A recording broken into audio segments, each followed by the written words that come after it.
Les configurations des 18 premiers éléments chimiques sont les suivantes. À chaque fois qu'on avance d'une case dans le tableau, on rajoute un électron dans la configuration électronique. Ainsi, pour l'hydrogène et l'hélium, la couche n égale 1 se remplit. Pour les éléments de la deuxième ligne, c'est la couche n égale 2 qui se remplit. Et pour les éléments de la troisième ligne, c'est la couche n égale 3 qui se remplit.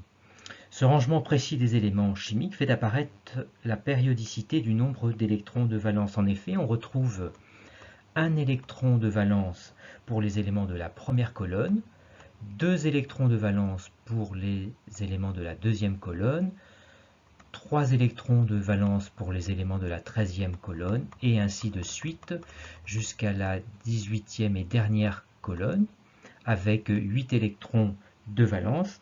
L'hélium constitue l'exception de la colonne avec 2 électrons de valence.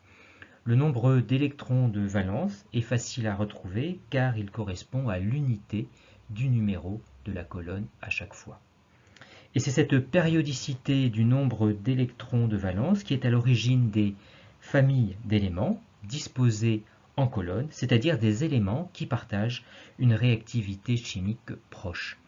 Quelques noms de famille sont à connaître. La famille de la première colonne est celle des alcalins, celle de la 17e colonne, celle des halogènes, et la 18e et dernière colonne est celle des gaz nobles, qui ont tous une particularité, celle d'être stables, c'est-à-dire ayant une réactivité chimique nulle dans les conditions ordinaires. Cette stabilité est directement liée aux configurations électroniques des atomes de cette colonne.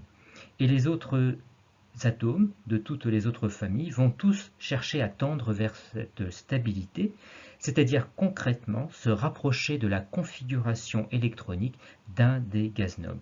Et nous allons voir dans la suite qu'il existe 2 stratégies pour s'en rapprocher.